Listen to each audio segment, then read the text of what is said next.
Hi my lovelies, welcome back to my channel, and for everybody who's new, I'm Leorah and I'm so glad you found me.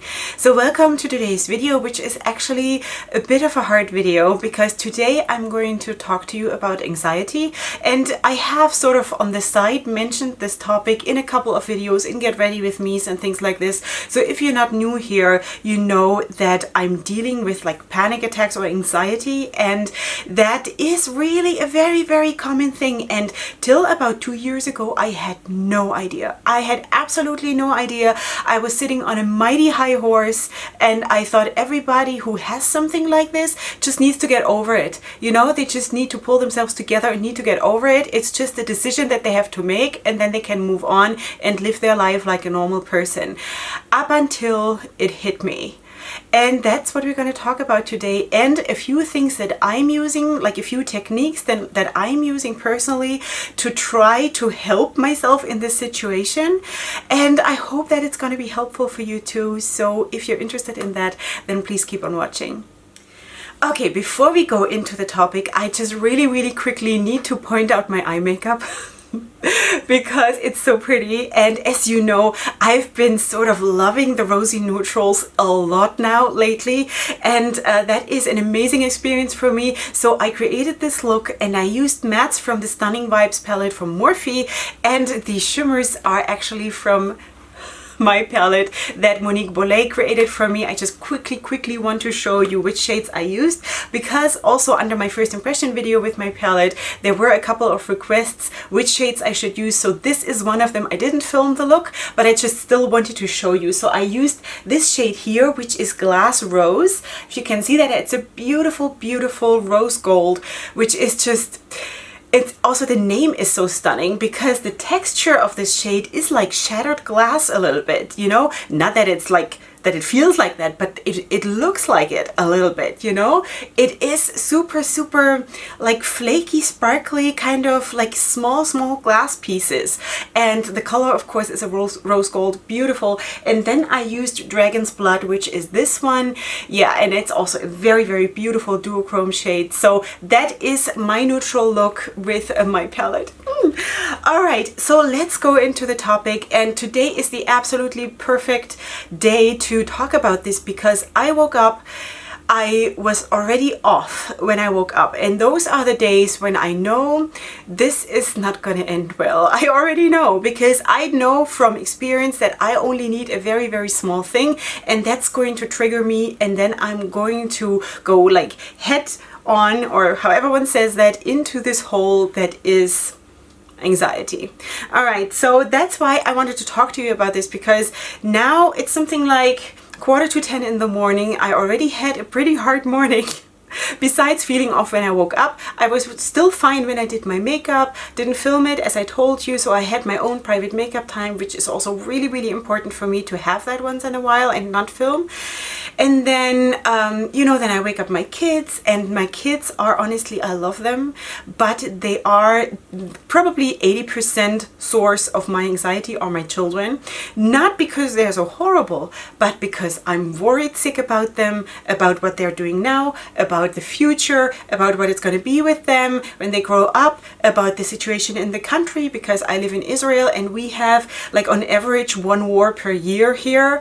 I know that my kids will have to go in the army. I know that, you know, I have to face that like 4 kids will be at the same time in the army. Like half of my kids, basically, more or less, will be in the army at the same time on any given point. You know, it freaks me out, and I know that this army is a fighting army. It's not just an army just in case. You know what I mean?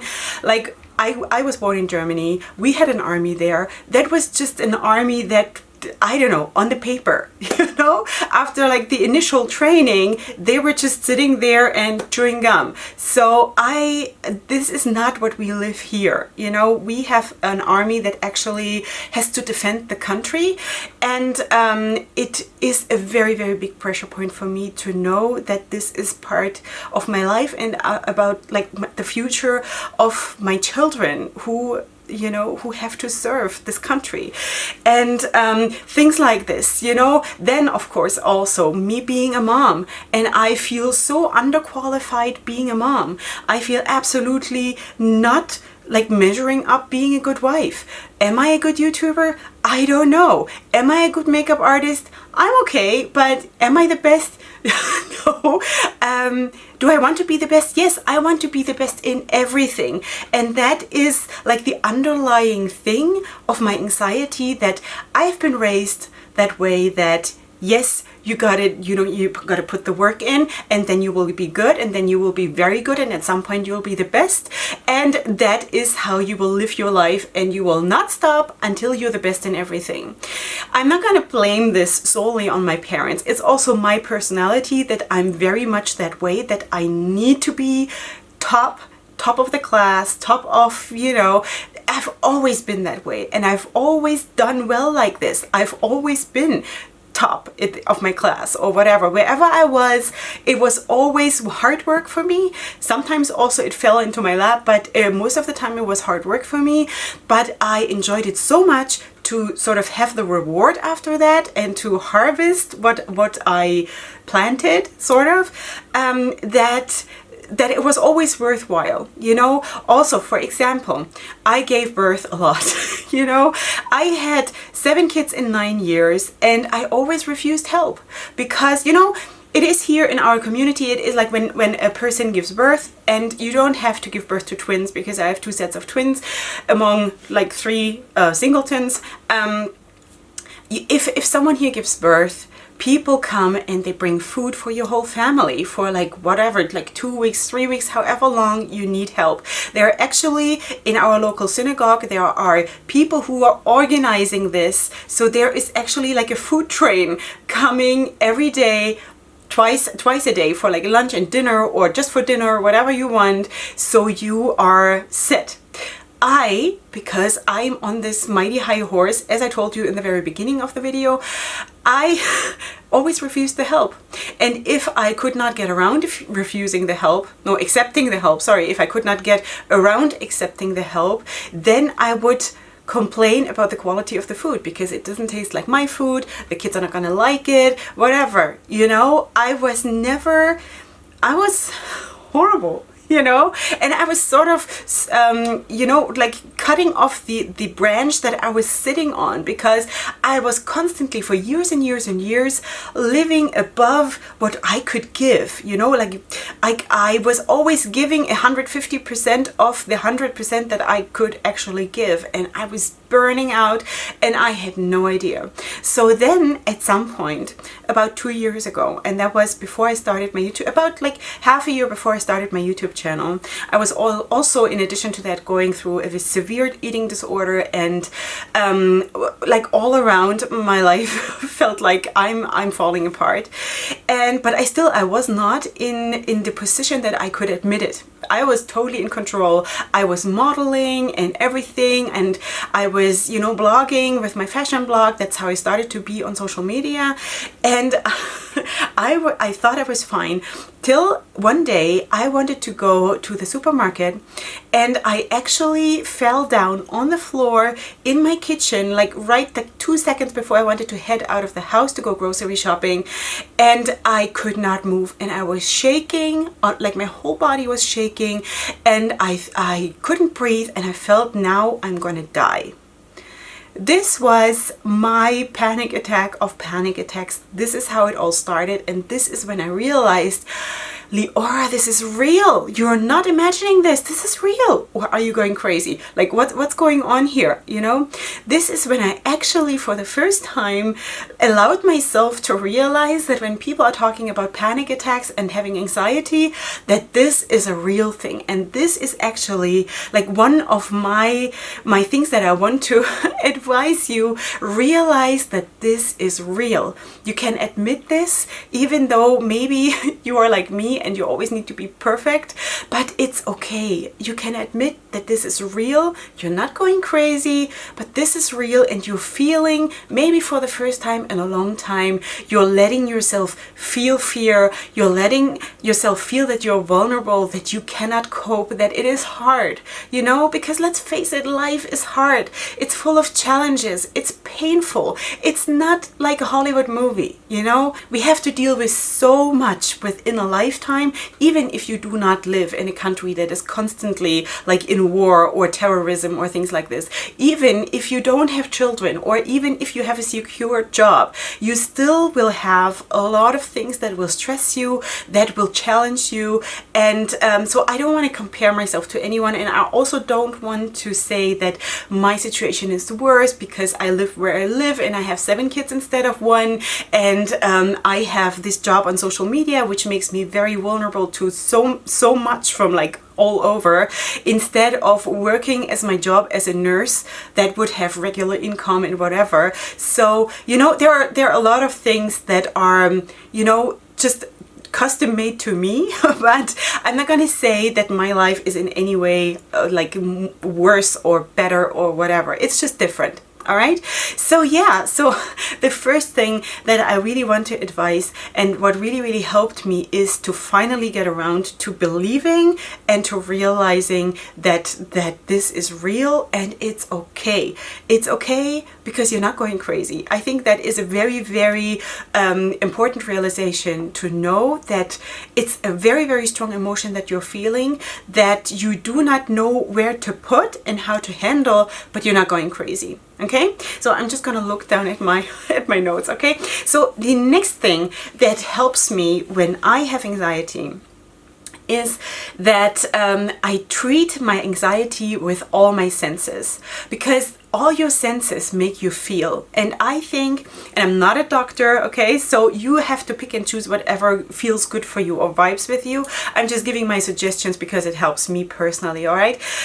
So I'm going according to my senses. So of course there is taste, there is smell, there is seeing, there is hearing, and there is feeling. So all of these senses I'm sort of occupying, not all of them at the same time necessarily, but I'm picking and choosing what feels right on that given day. Sometimes I need to eat something that makes me really feel good. Now, I don't want to say go and eat chocolate, go and eat like a ton of ice cream or something like this, because as you know, I'm an advocate for very healthy foods. So my comfort foods are salads.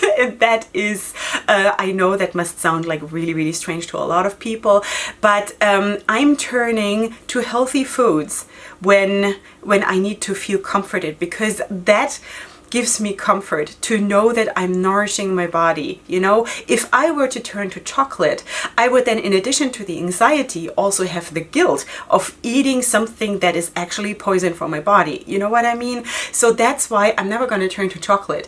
I might turn to a good steak, which is maybe too many calories or something too, but at least that is still, you know, it's protein. It's still healthy, right? So for example, there is tasting, then there is smelling. What really helps me is I'm lighting incense. Does one say that? Incense. I think so, right? Burning incense. That's how one calls it, I think. So that's what I do, because there are certain incense that really calm me down, and once I smell them, I also sort of get transported back into my childhood, because my parents also used to do that, and that calms me down. It gives me the security, like childhood security and things like this. You know, it brings up memories that are good for me, that are comforting. So that is smelling. Also, wearing a nice perfume. Now I'm a person that always wears perfume, and I'm very much like into like smelling, and that sounds weird. I'm very much reacting to smells, you know, to odor, I guess. Is that, I don't know how to say this. Anyway, just so you know that the sense of smell can be a very strong trigger in the bad way, because if you combine or attach a smell to something bad that happened in your life, then of course it can trigger you, but it can also be a healing agent to help you to connect yourself with something that you have good memories with. Okay, next thing is hearing. I love to listen to music when I'm feeling bad, especially classic classical music, which is, you know, my thing with being a queen and being royalty and things like this. So music that transports me in my imagination into like the throne room of the king, and then I know this is majestic, and this is like it makes me feel so good that my heart wants to burst from joy. So this is what classical music does. Not every classical music, but like this special music with like trumpets and like really powerful and emotional, that does that for me. Absolutely. So I'm going to that when I'm feeling really bad, and sometimes it's just that one piece of classical music that I'm listening to like for a whole hour on, like going on repeat and repeat and repeat. It helps me because it makes me feel like the queen when I forgot that I am. You know, so that is listening. Or of course, if you have someone who tells you something nice, that can also help. Like if you have a spouse who tells you that you're amazing and that he loves you or she loves you, and you know, that is of course also very helpful. We don't always have that, so I'm turning to music. All right, then of course seeing, look at something that is really beautiful. So what do I do in order to you know, get out of this situation in my head or in my heart, in my emotions? I come right here and I sit and look at my palettes and I look at colors and I think of possible color combinations. Even if I'm not here to do makeup, I just sit here for 10 minutes and look at different palettes and maybe think about what haven't I used for a long time, what could I pull out, things like this, and that also really helps me. Okay, then of course we have feeling. So that is the sense of touching, the sense of hugging. So there are people who cannot take physical contact in that situation of anxiety. There are other people who absolutely need it. So I personally, when I started to have panic attacks, I for the longest time could not be physical at all. At all. Not with my kids, not with my husband. I was closed up in like an ice pocket, you know, and I didn't know how to reach out. I could not let anyone come close. I had to deal with what was going on first in order to melt that ice block, you know. So now I can. Now I actually need the hugs. I need to feel like someone is holding me. I need actually like really tight hugs. So I feel like this person stops me from falling, you know? This is how I always explain it to when I ask my husband to hug me, that I say, please hug me tighter, because I'm falling, you need to hold me so I stop from falling. You know, this is how I feel. So yeah, so that is the whole first point, or actually the second point that I wanted to make. Then the next thing is learn to accept help. When I started to have the panic attacks, I actually started to go into therapy and start to deal with my problems. And of course, the panic attacks or the anxiety was not the problem. It was just the symptom. And that is usually what it is, because there's always something else that triggers you to have these panic attacks. Something that is buried inside you that is not coming out. You're not dealing with it. And that's why it is sort of cooking up a storm inside of you and makes all that trouble for you. So I went into therapy for 1.5 years. I went there in order to deal with the anxiety, but as a result of that, I started to deal with my eating disorder, which I had not touched at all, ever, this whole subject, you know. I'm still not done with it, like for myself, but it sort of lingers on, and this might just be something that lingers on for the rest of your life a little bit, but it is very well under control now in a good way, and I think that we're doing okay. So, and then there are also other issues, like very traumatic things that happened during my puberty that that really weigh heavy on me still, because I didn't have the strength to deal with them back then. I just pushed them to the side in order to survive, and now like 20 years plus later, they're coming back full force and hitting me hard in the face. And the feelings that I have while I have anxiety attacks, that I have this heavy weight on top of my chest, like a person is sitting on my chest, or that like I cannot feel my hands from the elbow down, that I feel like my hands are being held like this and squeezed so hard that there's no blood circulation anymore. These are, for example, and I'm being super real here, so I hope that nobody's ever gonna use this against me, another pressure point. Anyway, these are signs, physical signs for me personally when I have anxiety attacks, you know. But these are all things, my triggers that triggered those specific feelings. I had to deal with this, and I'm still dealing with it every single day of my life. But it was so good to address them and to go there and to let myself feel the pain that I could not feel when I was a teenager. The other point that I still wanted to make in connection to accepting help is also not just professional help, but also help around the house. You know, I always prided myself that I'm a mother of 7 and I'm doing everything on my own, and I'm studying to become a makeup artist back then when that happened. I'm a, you know, YouTuber in social media, whatever, influencer, or at least I want to be, and all of that, and I'm doing everything and I'm doing it easily, and you know, everything is just easy breezy, and it was not. I was just pretending, and I was working so hard to make this make-believe world so everybody would believe that this is actually true. But now I'm actually there that I can say, yes, if you want to help me, fine, thank you so much, because yes, I need help, you know. I'm just a normal person. I also just have 24 hours in the day, and my 7 kids are not going to go away, you know, and my work, I don't want it to go away either. So if I can get help, that's perfectly fine. It doesn't make me a worse person or a worse mother or a worse wife or anything. It just shows that I'm smart and I'm making smart decisions about myself and about my life.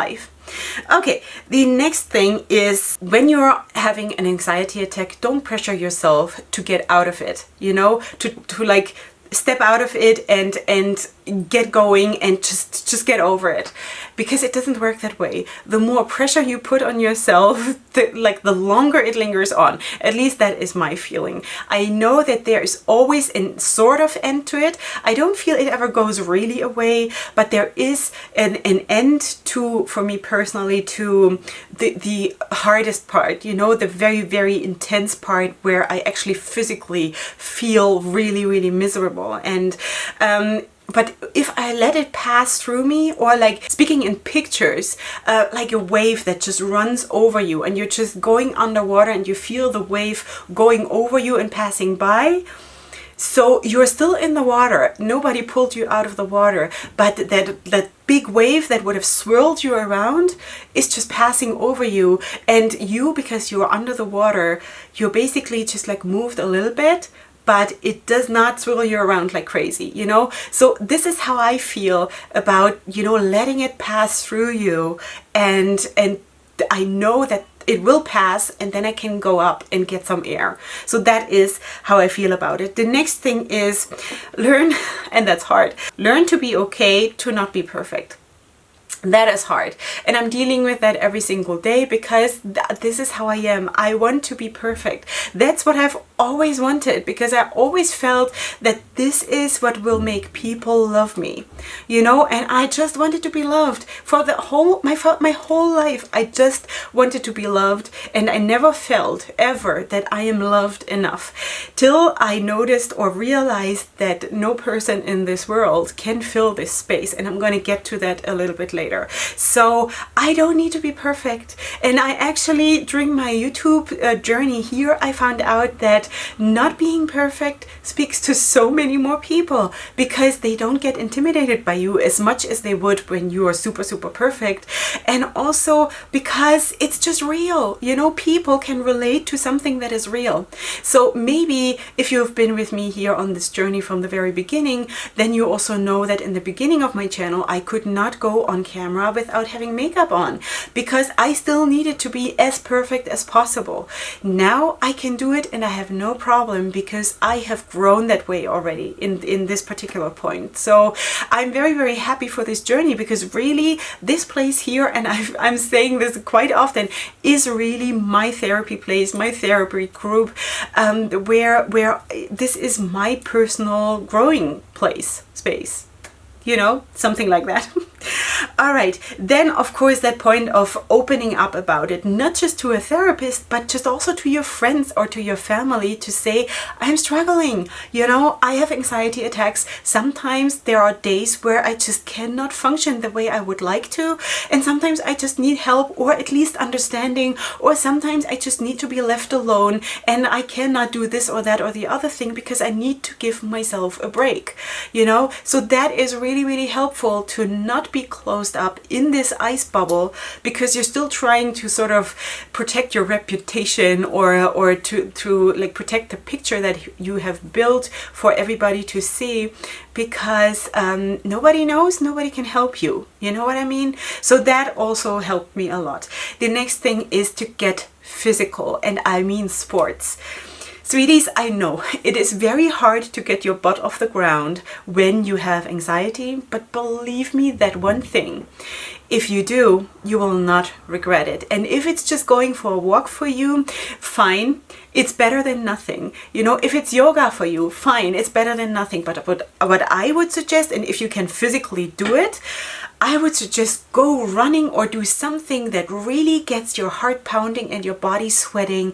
And just like what I did back then when it was really, really bad, I went running and I put like really, really loud music on in my earphones, and I would run and I would scream my heart out, because I needed to get out the frustration, I needed to get out the pain.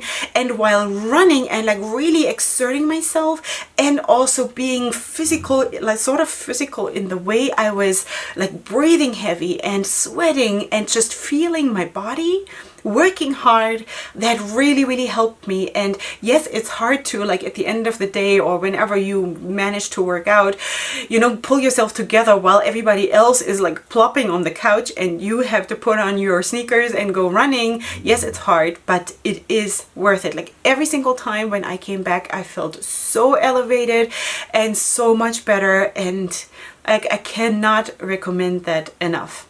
The next thing is breathe.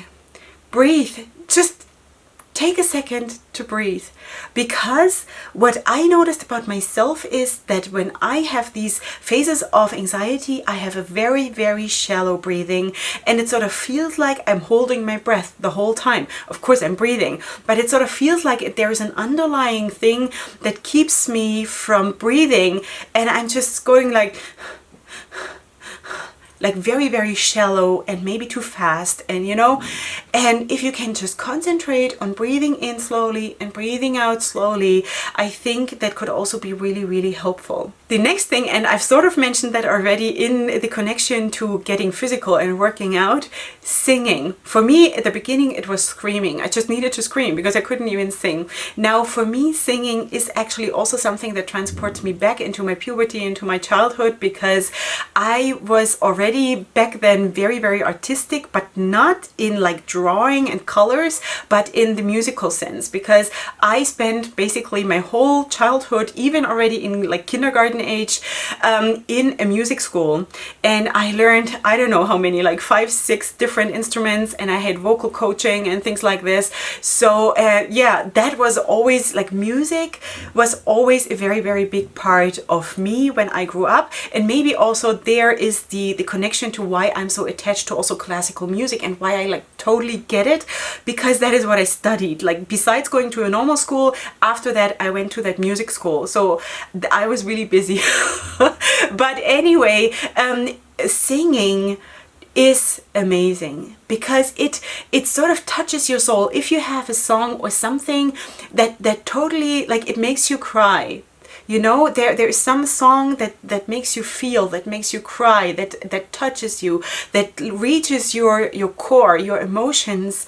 Then just sing along. Even if you don't have a nice voice, who cares? Nobody needs to listen. Just try to sing, and like maybe sing it a couple of times, and each time a little bit louder, each time with a little bit more confidence. And that also helps me a lot to sing, because I just feel like my soul opens up, and I need to breathe also, you know. I need to take deep breaths because I need to sing. I need to not just support my body by normal shallow breathing, like the minimum breathing. No, for singing you need to take deep breaths, which is super, super important. So that also is amazing, you know. Sing because it's good for your soul. Then there's of course the balloon method. The balloon method that my best friend actually taught me, and she said, because she also knows how like addicted I am to colors and how much I need colors and attach myself to certain colors when I have different moods and things like this. So she said to me one day, choose a balloon in your mind, choose a balloon in a certain color that you need today. And then you blow up the balloon and you sort of blow all of this, all of what stresses you, all of what is in you that binds you and holds you and yeah, that like triggers you, blow it into the balloon. And then you tie it up and you hold it on the string, and then you just let it go. You just send it away, you know, and it just goes away. And that is, of course, I know that life is not that simple, but this imagination of doing that really, really helps.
The next thing, I actually have to give credit to my husband, because he gave me a speech, a good speech, on my 40th birthday, which was in August 2019. And I also have a video about this where I spoke about this speech, and I'm going to link it in the description box down below if you want to watch that, because I'm going in detail.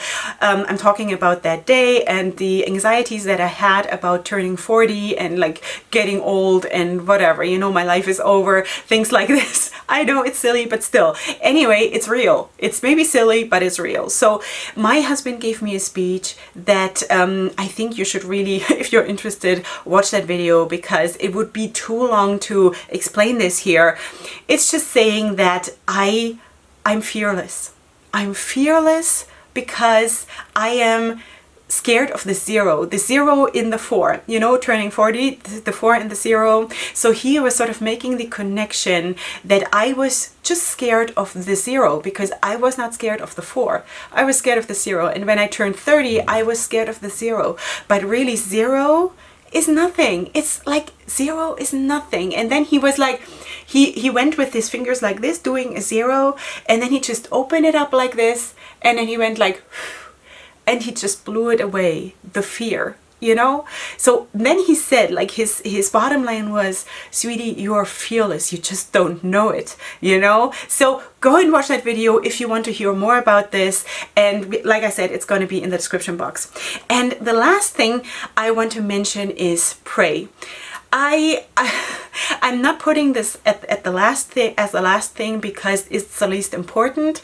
I just wanted to, if people are watching this and are not religious and are not relating to praying or to connecting yourself with God or with your creator or whatever, I just wanted people to still be able to watch this, because if I would put it first, a lot of people maybe would from the get-go get turned off, and I wanted to have people, you know, to listen to what I have to say, because I think there are things that could really, really help whoever it is, you know. So that's why I put pray and believe as the last point, even though it is probably my personal most important point, because I just cannot, without God, I cannot, you know. So you know that I'm religious, I'm Jewish, I believe in God as the creator of the world. I believe, and now I believe that I'm created in his will, in his image, in like by love, you know. I've been created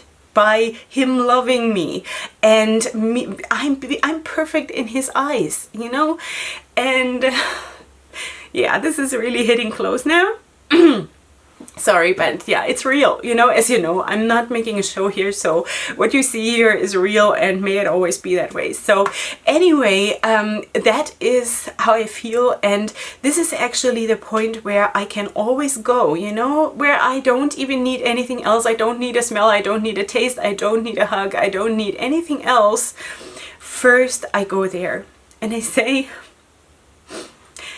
the things that I'm feeling are real, but what I'm feeling about myself, that I'm not enough, that I'm not loved, that I'm all of these things, are lies. They are lies about me, because I am loved and I'm created in a perfect way, you know. So if I continue talking about this, I'm not going to be able to finish this video. So that's why I'm going to wrap this up. I think though that you got the vibe of what I was going to say, you know, that for me personally, it is really, really important that I know that I have God on my side, and he is my stronghold in all of this, and that I also don't need to feel guilty about not being perfect in God's eyes, you know, because that is what religion a lot of times does. That we need to feel guilty for having sinned, or guilty for this, or not being perfect, or not being this or that or the other thing. No, I'm not a perfect wife. No, I'm not a perfect mother. No, I'm not a perfect daughter. No, I'm not a perfect sister. I'm not perfect, but I'm still loved, you know. God is still with me. He created me this way, and he knows my struggles, and it's okay, you know. So yeah. Alright, so now I am ruining my makeup, which is maybe the least of my problems. But anyway, just wanted to share that with you. I know this has been a very, very long video, but I think that was a long time coming, and I will probably, you know, in the future talk more about this topic, because it is very, very real in my life. And sometimes I also feel like I cannot film, because if I film now, I'm going to put so much pressure of being perfect on me that I just cannot do it, and I don't want to do it, because I want to keep this place real, you know, for me, for my sake, and also for you, because I really do feel that people need, also people on social media, to be real, you know, because if we are creating this dreamy castle of everything being perfect, that is really, really dangerous, and I don't want this anymore. I've done that long enough. I don't want this anymore. All right, so that's it. All right, sweeties, if you like this video, then please give it a like, and if you have anything to say in the comment section, then please leave your comments and we can talk about it. And of course, if you're new here, I would really, really love if you were to subscribe to my channel. Of course, this is not like mental health and things like this is not really my main focus point of my channel. Of course, it is more beauty and a little bit of lifestyle, but still this is part of me, and so that's why I'm talking about it. So I hope you enjoyed this. I hope it was helpful for you, and maybe you can pick and choose a few things that will help you too. I really, really hope so. I think that we can all, in all of this, in this crazy world, we can all find our sparkles, and if we just find them for ourselves, then other people will see that in us, and that is going to change the world. You know, it's going to change our families, it's going to change our marriages, and it's going to change the world at some point if just enough people people find their sparkles. So let's just do that. Remember that you are queens and kings if you are a man. So we are royalty. Let's not forget that we are chosen and we are royalty. And no matter in what situation we are, that is the truth. That is the truth, and everything else is a lie. All right? So let's just hold on to this and just move on, because we have to, okay? And sparkle on the way. All right. So I'll see you next time for my next video, and up until then, I love you so much. Hugs and kisses. Bye.